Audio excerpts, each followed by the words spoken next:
Halo, selamat pagi. Patrisius Jiwandono di sini. Selamat tersesat di channel saya. Tadi saya berjanji saya tidak akan menyesatkan Anda. Nah, pada kesempatan kali ini saya akan menyesatkan Anda ke dunia wacana, khususnya tentang bagaimana wacana mempengaruhi pikiran kita. Nah, kita lihat kehidupan kita sehari-hari, kita tidak bisa lepas dari gawai kita kan, gadget kita. Nah, di situ membanjir 1001 informasi, 1001 wacana yang secara tanpa kita sadari sepenuhnya, wacana itu telah membentuk persepsi kita terhadap dunia.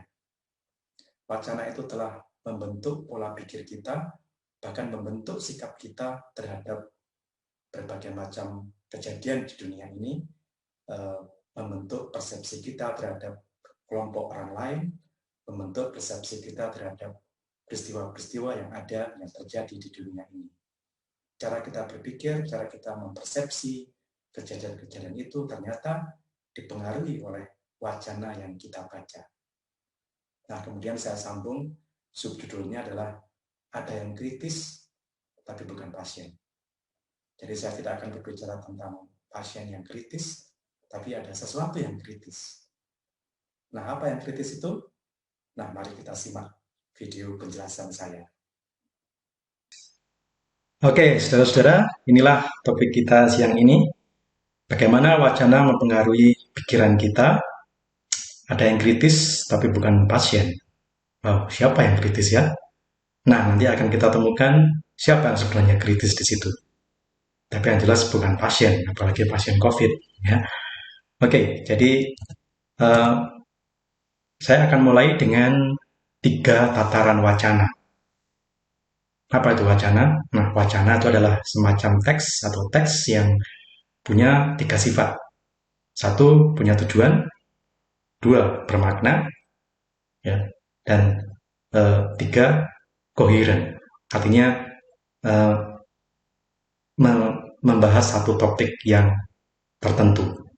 Dari topiknya tidak kesana kemari, tapi fokus pada satu topik. Itu namanya wacana.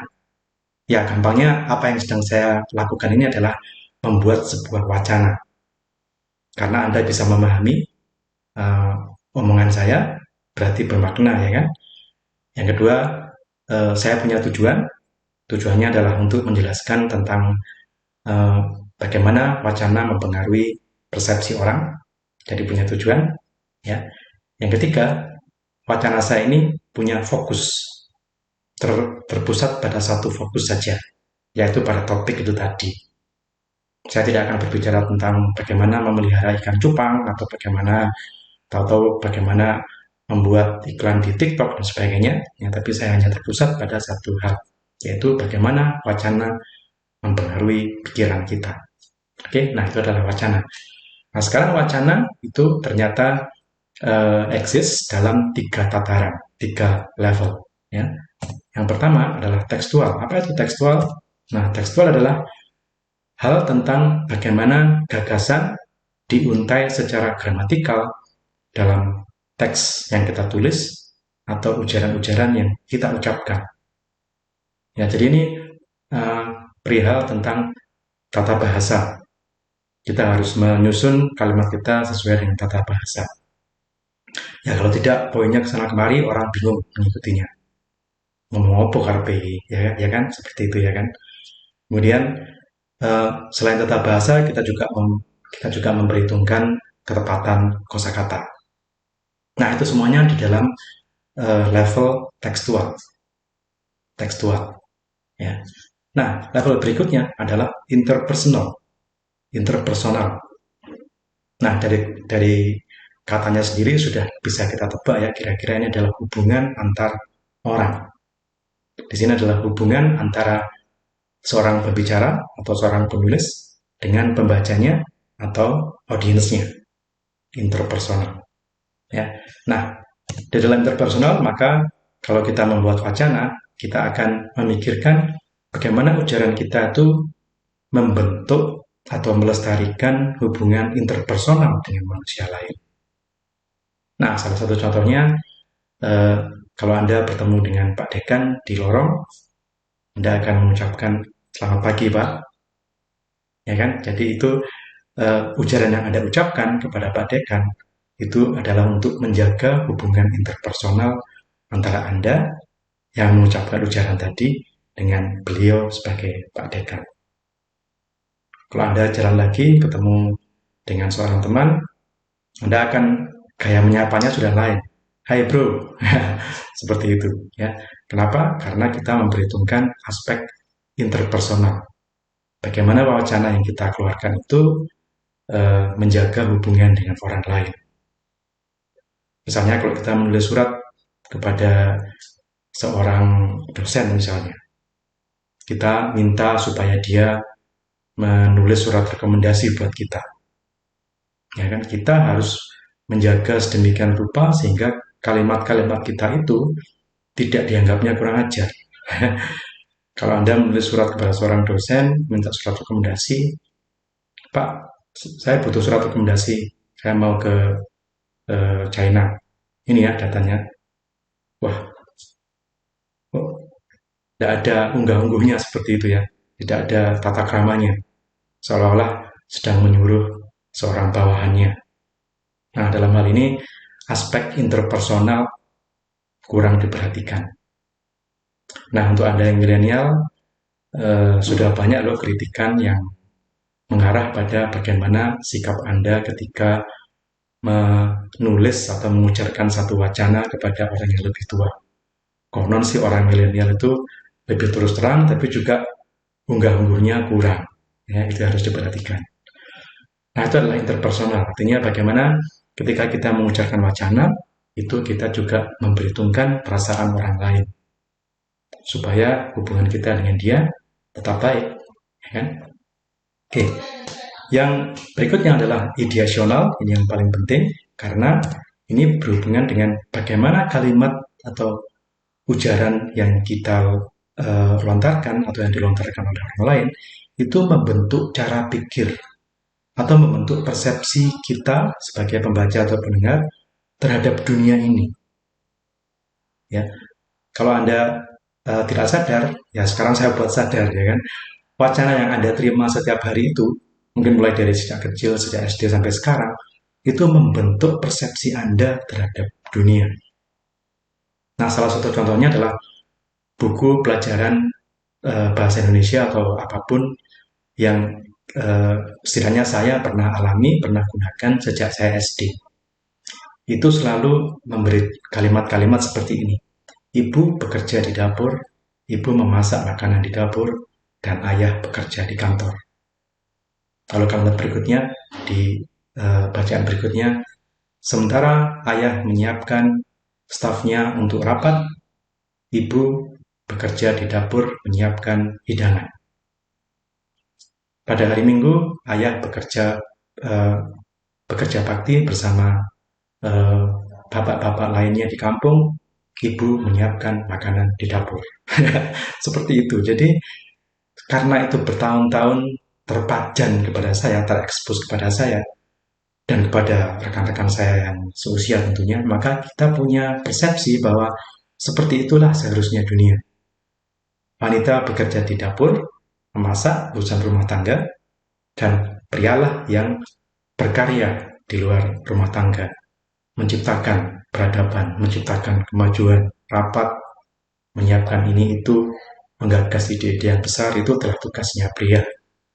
Ya, itu terbentuk karena saya terekspos pada wacana yang dipolakan seperti itu. Nah, itu adalah pada tataran ideasional. Bagaimana wacana yang kita baca, yang terpajan kepada kita, kalau terpajan itu maksudnya terekspos kepada kita, setiap hari, selama bertahun-tahun, itu akhirnya membentuk cara kita berpikir, cara kita mempersepsi dunia ini. Oke, ya. Jadi itu adalah 3 tataran wacana. Kemudian sekarang saya masuk pada topik struktur retoris genre. Nah, apa pula ini struktur retoris genre? Nah, ini adalah bahasa ilmiahnya. Bahasa awamnya adalah bagaimana informasi itu disusun di dalam sebuah wacana. Itu namanya struktur retoris. Genre sendiri adalah teks yang punya tujuan tertentu dengan ciri-ciri khas tertentu. Itu namanya genre. Ya. Nah, seperti yang saya katakan tadi, bagaimana informasi ditata sedemikian rupa dalam sebuah genre sehingga mudah dipahami oleh pembaca atau pendengarnya, atau mudah mempengaruhi persepsi mereka. Nah, di sini letak dari ideasional tadi. Bagaimana sang penulis atau sang pembicara menyusun informasinya sedemikian sehingga bukan hanya dipahami oleh pembacanya, tapi juga mempengaruhi pola pikir mereka. Oke, ya. Nah, kalau kita lihat berita, umumnya dimulai dengan judul, dan judulnya kadang-kadang bombastis ya, apalagi kalau beritanya itu berita online. Wah, di beberapa media tertentu itu judulnya sangat bombastis. Kenapa dibikin bombastis ya? Supaya orang membaca. Loh, kenapa sih kok kepengen banget dibaca orang? Ya supaya iklannya masuk ke situ ya, supaya makin banyak yang membaca, makin bisa mendapatkan iklan. Nah, iklannya itu nanti jadi duit gitu ya kan. Nah, plus foto. Nah, foto itu juga sangat mempengaruhi pikiran manusia. Visualisasi itu sangat mempengaruhi pikiran manusia. Nah, inilah contoh-contoh yang saya dapatkan dari YouTube. Setelah pesawat Sriwijaya jatuh Januari yang lalu, kemudian di YouTube ada video yang dijuduli seperti ini, merinding. Inilah kegiatan terakhir pilot Sriwijaya Air sebelum pesawatnya jatuh. Nah, baca judulnya aja orang udah langsung tertarik untuk mengeklik dan melihat video itu, ya kan? Nah, ternyata setelah dilihat, ya cuma kegiatan dia sebelum memiloti pesawat itu, dia kebetulan berada di sebuah supermarket gitu, kemudian dia membeli sesuatu kepada seorang pegawai di supermarket, ya itu cuma itu aja, ya. Tapi kemudian dibingkai dalam satu kemasan yang menggetarkan, yaitu dengan judul merinding. Wah, orang melihat atau membaca merinding saja pasti sudah kepingin tahu seperti apa ya kegiatannya kok bikin merinding. Ya ternyata ya biasa aja, ya kan. Tapi itu salah satu taktik bagaimana yang membuat video tadi bisa mempengaruhi atau setidaknya bisa membuat kita tergelitik untuk membacanya. Ya. Kemudian, nah sekitar 10-15 tahun yang lalu saya pernah membaca satu headline di satu harian nasional terkemuka. Judulnya ini, ekonomi Indonesia masuk ke lembah resesi. Wah, ekonomi Indonesia sudah masuk resesi. Jadi menurut judul ini, ekonomi Indonesia itu sudah parah, sudah masuk resesi. Ternyata setelah saya baca, pada bagian menjelang akhir, dikatakan inilah prediksi para ekonom kalau pemerintah tidak berhati-hati menetapkan kebijakan ekonominya. Jadi itu sebenarnya bukan kejadian, itu hanya ramalan. Ya, itu hanya ramalan. Tapi begitu dijuduli sedemikian rupa sehingga seolah-olah ekonomi Indonesia itu sudah masuk ke lembah resesi. Hati-hati dengan judul. Oke. Yang ini baru minggu lalu saya baca di satu media online, apakah tsunami Aceh 2004 karena ledakan nuklir? Wah, dulu kan memang setelah tsunami Aceh itu ada beberapa orang mengira itu bukan bukan gempa tektonik, itu dibuat oleh Amerika, ada ledakan nuklir di laut di dalam sana untuk mencoba kekuatan nuklirnya yang kena kebetulan Aceh.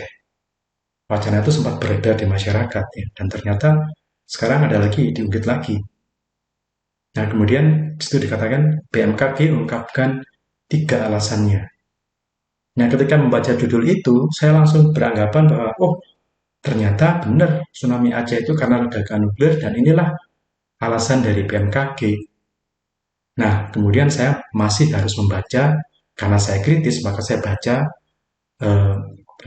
uraiannya. Nah, ternyata di situ terungkap bahwa BMKG mengungkapkan alasan kenapa tsunami Aceh itu bukan karena ledakan nuklir. Ya, jadi judulnya sudah sangat menjebak gitu. Judulnya sudah sangat membuat kita berpikir bahwa tsunami Aceh itu karena ledakan nuklir dan inilah alasan yang dikemukakan oleh BMKG. Padahal kalau kita telisik lebih jauh, kita baca dengan detail, ternyata BMKG mengungkapkan alasan kenapa tsunami-nya itu bukan karena ledakan nuklir. Ya, jadi dari judul saja kita sudah bisa mempengaruhi persepsi orang. Dari judul saja, editor koran, ya penerbit koran, penerbit media massa itu bisa mempengaruhi pikiran orang. Oke. Nah, kenapa seperti itu? Karena berita menggunakan alur deduktif. Deduktif ini artinya adalah memunculkan informasi yang penting terlebih dahulu. Jadi informasi yang penting, yang paling menggegerkan, menyebutkan itu ditaruh di atas, baru kemudian informasi yang kurang penting mengikuti di bawahnya. Itu namanya deduktif. Nah, pembaca, karena kita orang sibuk, apalagi dibanjiri dengan sekian banyak godaan di gadget kita, ada diskon di sana, ada diskon di sini, ada gratisan di sana, ada gratisan di sini, ada berita ini, berita itu. Kita tidak sempat berpikir kritis. Kita tidak sempat meluangkan waktu untuk mencermati berita itu. Yang kita percaya adalah bagian-bagian bombastisnya, judul dan paragraf-paragraf pertamanya saja. Sedemikian sehingga kita terpengaruh, persepsi kita terbentuk oleh struktur retoris itu. Gitu ya. Oke. Yang kedua adalah yang dinamakan dengan framing. Apa itu framing? Framing adalah bagaimana wacana disajikan sedemikian rupa sehingga hal tentang kejadian, pelaku, dan dampaknya itu akan bisa membingkai atau membentuk opini massa pembaca atau pendengarnya. Wah, hebat ya. Nah, saya tunjukkan contohnya. Bandingan ada dua wacana. Wacana pertama seperti ini. Para mahasiswa perusuh itu, yang kebanyakan dari luar Pulau Jawa, berkumpul di depan balai kota dan meneriakkan tuntutannya. Sebagian membakar ban dan menyebabkan kemacetan panjang. Masyarakat malah merasa gerah dengan aksi mereka yang nampaknya semakin anarkis. Perasaan Anda bagaimana kalau membaca seperti ini? Ya, tentu emosi Anda akan tergugah kan. Siapa ya mahasiswa dari luar Jawa ini? Cuman kerjanya mengacau doang. Malam jadi nggak tentram dan sebagainya. Emosional, ya kan? Pembicaraan seperti ini membuat emosi kita terpancing, terpicu. Oke? Nah, bandingkan dengan seperti ini di media yang lainnya. Para mahasiswa pendatang itu, yang sebagian dari luar pulau, mendatangi balai kota untuk menyampaikan aspirasinya. Mereka diterima oleh wakil pemerintahan setempat untuk berdialog. Sekitar 2 jam kemudian, mereka pun pulang tanpa ada insiden berarti. Nah, kasusnya sama, kejadiannya sama, tapi framingnya berbeda. Yang pertama itu dibingkai sedemikian sehingga yang datang ke balai kota itu adalah orang-orang anarkis, mahasiswa yang suka kekerasan. Ya, sementara yang kedua, pada media yang kedua, dibingkai sedemikian rupa sehingga terkesan lebih netral. Tidak ada ungkapan anarkis atau yang mengarah ke hal-hal yang emosional seperti itu. Dibingkai secara lebih netral. Inilah yang namanya framing. Ya. Bagaimana wacana membingkai sebuah kasus atau sebuah kejadian sedemikian rupa sehingga dia bisa mempengaruhi gejolak emosi atau persepsi pembacanya. Framing. Ya, dibingkai. Bingkai. Bingkainya itu bisa membuat kita marah, membuat kita tersinggung, membuat kita khawatir, atau bingkainya sedemikian rupa sehingga membuat kita lebih tenang, lebih bisa bersikap netral. Ya, framing namanya. Nah, kemudian ada yang namanya transitivity. Transitivity adalah bagaimana pola tata bahasa secara tanpa disadari itu membentuk persepsi pembaca atau pendengarnya. Nah, ini dikemukakan oleh orang yang namanya Halliday, yang teori utamanya disebut systemic functional grammar. Salah satu bagiannya adalah transitivity, yaitu bagaimana pola kalimat, pola tata bahasa itu juga punya potensi untuk mempengaruhi pikiran pembaca atau pendengarnya. Nah, ada beberapa tipe, namanya proses ya dalam transitivity. Yang pertama adalah relational. Relational adalah bagaimana sesuatu atau seseorang itu dilabeli. Dia punya status sebagai apa. Misalnya saya dosen, Anda mahasiswa, saya sudah tua, Anda masih muda. Nah, seperti itu. Namanya relational.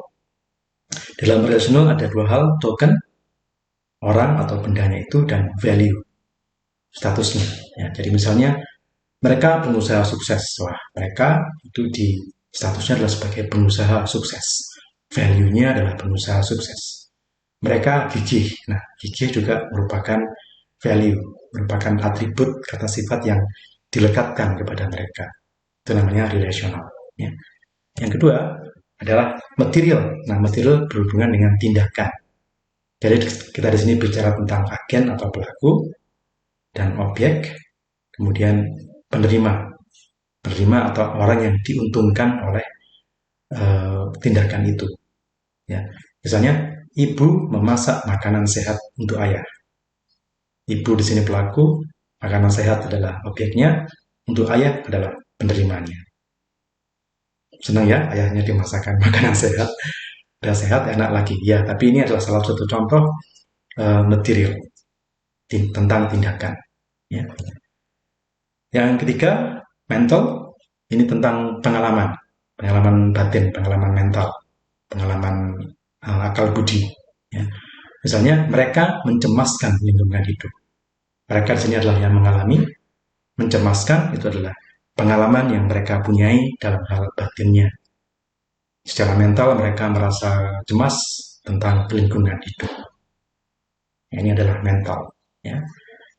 Yang terakhir adalah verbal. Verbal berkaitan dengan perkataan atau ucapan. Siapa yang mengatakan dan apa yang dikatakan. Ya. Jadi misalnya Kapolri menegaskan radikalisme akan kita tumpas. Nah, Kapolri sini adalah yang mengatakan, radikalisme yang akan kita tumpas adalah yang dikatakan. Nah, umumnya kalau di media kita melihat bahwa orang-orang yang verbalnya dikutip ini adalah orang-orang penting. Orang-orang yang punya kekuasaan, pejabat penting, ya, dan jarang orang biasa. Misalnya kalau di situ dikatakan, misalnya Sony menegaskan radikalisme akan kita tumpas. Sony itu siapa? Nggak terkenal ya kan, orang nggak kenal Sony itu siapa. Ya, jadi tidak akan dikutip oleh media massa. Media massa umumnya mengutip orang-orang yang punya pengaruh di masyarakat, tokoh masyarakat, tokoh agama, pejabat tinggi umumnya akan dikutip, verbalnya akan dikutip. Ya. Nah, yang ini juga mempengaruhi cara kita memandang dunia, mempengaruhi persepsi kita terhadap dunia. Tadi sudah saya contohkan ya, untuk material di buku-buku pelajaran itu umumnya ayah bekerja di kantor, ayah merancang bangunan, ibu memasak di dapur, ibu membersihkan kamar mandi misalnya. Seperti itu ya. Jadi itu kalau itu dipajankan bertahun-tahun kepada kita, maka kita akan punya persepsi yang diinginkan, yaitu pandanglah pria sebagai orang yang lebih powerful, lebih pintar. Oleh karena itu, pria bekerja di luar rumah, membangun negara, membangun peradaban. Wanita, ya tinggal masak kroket aja atau masak gado-gado di dapur ya, buat si pria. Ya, seperti itu. Oke. Nah, ada yang dinamakan sebagai contested terms dalam bahasa Indonesia adalah istilah-istilah yang bersaing. Jadi, banyak ungkapan yang saling bersaing untuk mempengaruhi masyarakat pembaca atau pendengarnya. Ya, kalau kita rajin baca media massa, kita akan menjumpai bahwa ada beberapa media massa yang lebih suka memakai kata Cina. Tapi ada juga media massa yang menganggap itu sangat rasis ya. Ya jangan begitulah. Maka dia akan memakai kata WNI keturunan atau etnis Tionghoa yang menurut saya paling sopan ya, etnis Tionghoa. Tapi kalau orangnya sudah rasis, dia punya media massa, ya lebih banyak menggunakan kata Cina. Nah, Cina di sini konotasinya kurang bagus ya di telinga kita. Tapi karena dia punya satu misi untuk menggolkan ideologinya, atau secara sadar ingin menyetir persepsi kita, maka dia gunakan kata Cina. Tapi kalau media massa itu dimiliki oleh seseorang yang lebih nasionalis, lebih egaliter, lebih toleran, lebih merayakan perbedaan, maka dia tidak akan segan menggunakan kata etnis Tionghoa. Ya, nah ini namanya contested terms. Di dalam masyarakat ini saling bersaing. Ya, media massa ini muncul dengan kata-kata Cina, media massa yang berikutnya muncul dengan lebih suka dengan kata-kata etnis Tionghoa dan sebagainya. Ya. Ada juga keluarga miskin versus keluarga prasejahtera. Dua-duanya digunakan di dalam wacana di luar sana. Kalau kita tidak suka terhadap pemerintahan presiden sekarang, kita akan mengatakan sejak presiden ini berkuasa, maka lebih banyak keluarga miskin yang terdata. Wah, pakai kata keluarga miskin. Miskin kan konotasinya ya rendah ya, kasihan ya, terpuruk, wah keluarganya miskin. Tapi kalau kita pro pada pemerintahan sekarang, kita tidak akan mengatakan keluarga miskin. Kita akan menggantinya dengan keluarga prasejahtera yang lebih berkonotasi optimis. Ya, sekalipun masih belum punya, tapi mereka punya harapan untuk menjadi lebih sejahtera. Makanya dinamakan keluarga prasejahtera. Nah, seperti itulah contested terms di dalam wacana di masyarakat sana. Beberapa ungkapan memang seperti saling bersaing untuk mempengaruhi persepsi kita terhadap pemerintahan sekarang, mempengaruhi persepsi kita terhadap dunia. Oke, ya. Kemudian ada yang dinamakan presuposisi eksistensial. Ini artinya dengan menyebutkan satu kata benda atau satu nomina, maka kita memaksa pembaca untuk untuk mengakui bahwa benda itu ada atau eksis. Ini namanya presuposisi eksistensial. Ya, misalnya Tuhan. Kalau kita sebut Tuhan atau seseorang menyebut Tuhan, itu dia memaksa kita untuk mengakui bahwa ada entitas yang namanya Tuhan. Ya kan? Tuhan yang Maha Kuasa. Begitu kita disodori ucapan itu, benak kita harus menerima gagasan bahwa ada entitas yang namanya Tuhan. Ya. Dulu pada waktu saya masih kecil, kalau saya nakal, dibilang sama pembantu saya, jangan nakal, nanti dimakan setan. Nah, begitu kita menyebut kata setan, langsung di benak saya tertanam pikiran bahwa ada entitas yang namanya setan, yang mengerikan, yang menakutkan. Ada yang namanya setan. Begitu pembantu itu menyebut kata setan, langsung yang namanya presuposisi eksistensial itu terjadi. Satu konsep ada, eksis karena disebut. Begitu dia menyebut setan, maka benak saya harus menerima, oh ya, ada entitas yang namanya setan atau jin. Ya. Itu namanya presuposisi eksistensial. Ya. Nah, kalau kita hubungkan dengan wacana di masyarakat, kita akan sadar bahwa ada beberapa hal yang benak kita seolah-olah harus menerima karena hal itu sudah disebut sebagai satu kata benda. Misalnya, ketahanan pangan bangsa Indonesia dipuji oleh bangsa-bangsa lain. Wah, begitu kita menjumpai frasa kata benda ketahanan pangan bangsa Indonesia, wah, kita langsung menerima konsep, langsung mengakui bahwa memang ada yang namanya ketahanan pangan bangsa Indonesia. Kita mungkin tidak berpikir di sana ternyata pada kenyataannya tidak seperti itu. Kenyataannya bangsa Indonesia juga masih tersarut-sarut di dalam ketahanan pangannya. Atau bahkan tidak ada ketahanan pangan sama sekali. Tapi kalimat itu sudah memaksa benak kita untuk mengakui bahwa ada yang namanya ketahanan pangan bangsa Indonesia. Oke, namanya presuposisi eksistensial. Yang berikutnya, memburuknya ekonomi kita sejak pandemi membuat banyak pihak skeptis terhadap kebijakan presiden. Nah, memburuknya ekonomi kita itu juga merupakan kata benda, ya kan? Itu juga presuposisi eksistensial. Begitu menjumpai kata itu, benak kita dipaksa untuk menerima fakta bahwa memang ada hal yang namanya memburuknya ekonomi kita. Ekonomi kita memang sudah makin memburuk karena pandemi. Kita dipaksa untuk mengakui konsep itu. Itu namanya presuposisi eksistensial. Dan ini sangat powerful. Begitu kita menyebut satu kata, orang lain harus menerima itu secara tanpa sadar, menerima bahwa benda itu ada karena sudah kita sebut, ya seperti itu daya dari presuposisi eksistensial. Oke, nah ini khas untuk bahasa iklan. Ada yang namanya synthetic personalization dan minor sentences. Jadi bahasa khas iklan yang menggunakan ungkapan-ungkapan akrab seolah-olah bicara kepada individu dengan gaya bahasa khas percakapan. Ya. Jadi kalimatnya ditulis, ujarnya ditulis, tapi jelas sekali itu gaya bahasa percakapan. Ya, misalnya saya sering menjumpai ini di video di ads di YouTube. Happy Fresh, cobain sekarang.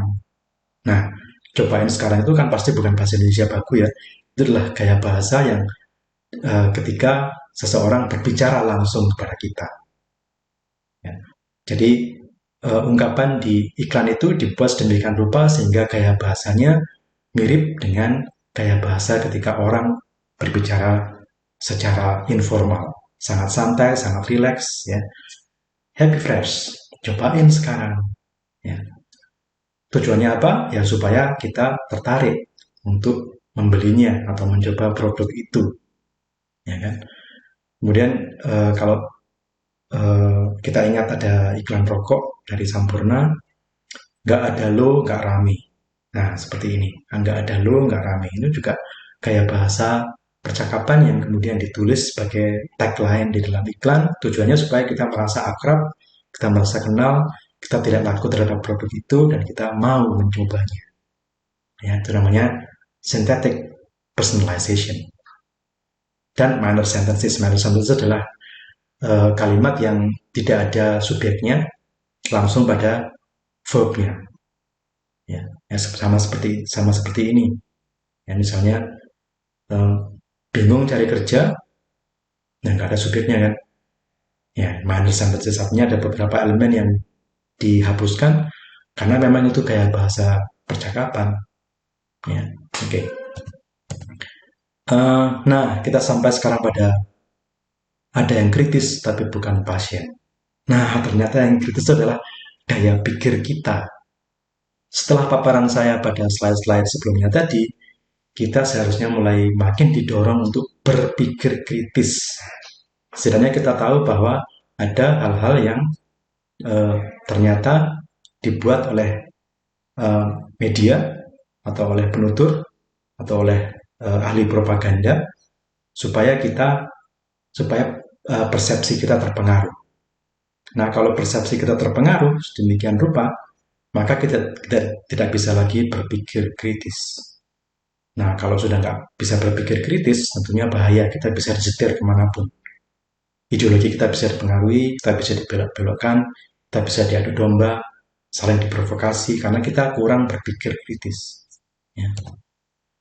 Nah, berpikir kritis itu berujung pada senantiasa menanyakan beberapa hal tentang kebenaran berita atau wacana yang sedang kita cerna. Ya. Jadi, kalau kita menjumpai satu berita yang bombastis, misalnya vaksin AstraZeneca ternyata tidak aman. Nah, kita harus berpikir kritis. Emang benar yang dikatakan itu? Kita akan lihat siapa sumbernya. Kita akan mencermati siapa sumbernya. Ya. Kalau perlu, kita mencari sumber alternatif. Karena kita kritis, maka kita tidak hanya percaya pada satu sumber, kita tanyakan pada sumber alternatif. Mungkin kita tanya dokternya, mungkin kita tanya rekan-rekan yang lebih tahu tentang vaksin itu, misalnya, apa benar itu sangat berbahaya, misalnya. Ya, jadi kita berpikir kritis. Yang kedua, kita tidak mudah tergiur atau terbujuk atau terprovokasi oleh ciri wacana media sosial. Ciri wacana media sosial adalah bombastis, mengadu-adu emosi, ya, supaya kita mengkliknya dan membacanya. Nah, kalau kita ingat ya tadi deduktif itu artinya mereka akan menyajikan hal-hal yang lebih penting, yang lebih heboh di atas, di awal, kemudian diikuti oleh hal-hal yang kurang penting. Kalau kita tahu ciri-ciri wacana seperti itu, dengan serangkaian ciri yang tadi sudah saya beberkan, maka kita akan tidak mudah tergiur atau terbujuk atau terprovokasi oleh ciri wacana di media sosial. Kita akan membaca dan kemudian menanyakan pertanyaan-pertanyaan kritis. Apa benar yang dikatakan? Kalau memang sangat meyakinkan, siapa sumbernya? Kalau masih sangat meyakinkan dan kita masih ragu, kita masih skeptis, kita masih kritis, cari sumber lain. Apa iya yang seperti ini yang terjadi? Kita cari sumber alternatif. Ya, dan demikian seterusnya, sehingga kita bisa menemukan kebenaran yang memang benar, yang tidak lagi dipelintir atau dimisinformasikan, yang sudah dibetot di sana sini, dimanipulasi, dibingkai sedemikian rupa, sehingga menyesatkan persepsi kita. Itu namanya yang dinamakan berpikir kritis. Ya, oke.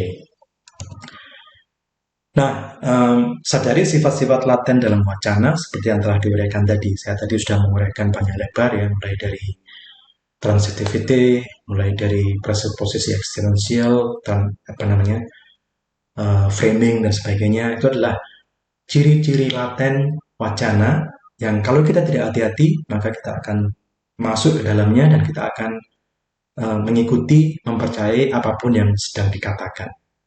Dan itu artinya kita sudah kehilangan daya untuk berpikir kritis. Dan itu bahaya. Kita bisa disetir kemana-mana, kita bisa diadu domba, karena kita tidak lagi mengendalikan pikiran kritis kita. Ya, oke. Nah, itu gunakan pengetahuan itu untuk berpikir kritis. Ya.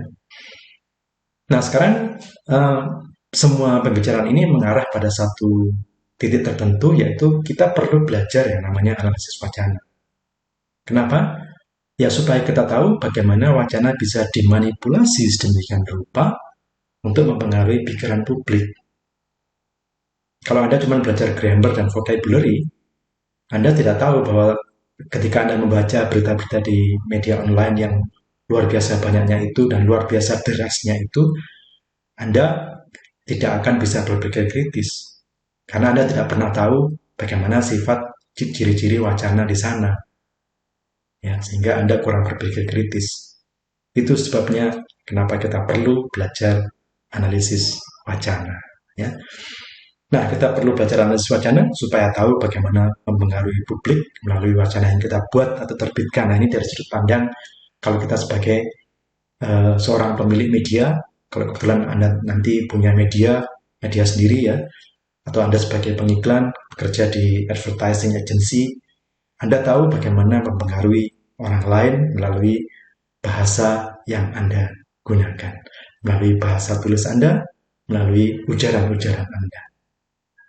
Anda bisa mempengaruhi massa, Anda bisa menggiring opini publik, karena tahu bagaimana caranya memanipulasi teks dan wacana, ujaran maupun tulisan, untuk membuat mereka terpengaruh, percaya, dan punya persepsi yang seperti yang Anda inginkan. Ya boleh, tapi tujuannya untuk yang baik ya. Lulusan Marjung jangan tergoda untuk menjadi provokator untuk hal-hal yang buruk tentunya. Oke, ya.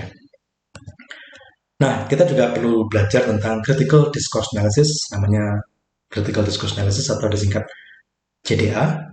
Ya, critical discourse analysis adalah studi tentang bagaimana kekuasaan dan ideologi itu dipelihara dan dilestarikan melalui wacana publik dan masyarakat. Ya, jadi kalau kita belajar ini, kita menyikapi derasnya arus media itu dengan kritis, karena kita tahu bahwa itu adalah sarana penguasa untuk memelihara ideologi tertentu. Itu adalah sarana dari penerbit atau yang punya media untuk menggiring publik pada satu ideologi tertentu. Dan ideologi itu kemudian dipelihara dilestarikan supaya orang ikut ke sana dan tidak lagi bertanya kenapa ya, tidak lagi mempertanyakan pertanyaan kritis seperti itu, tapi langsung masuk dan tergiur di dalamnya. Nah, kita belajar critical discourse analysis supaya kita bisa memilah-milah, kita bisa menganalisis. Nah, ini loh ketahuan ternyata media ini punya ideologi yang menyimpang dari Pancasila, ya, karena ciri-cirinya seperti ini. Kita bisa menguraikannya, kita bisa bersikap lebih hati-hati, kita bisa menjadi penasehat atau menyarankan kepada publik di luar sana supaya lebih hati-hati dalam menyikapi derasnya wacana di luar sana. Ya, itulah kegunaan dari critical discourse analysis. Ya. Oke, sekian uraian saya, kiranya bermanfaat untuk cara pikir Anda. Ingat, kita akan menjadi orang yang kritis, tapi bukan sebagai pasien, tapi sebagai pembaca dan pendengar yang menggunakan akal sehat, menggunakan daya pikir yang kritis untuk bersikap dengan benar. Terima kasih. Sampai jumpa lagi di episode saya berikutnya.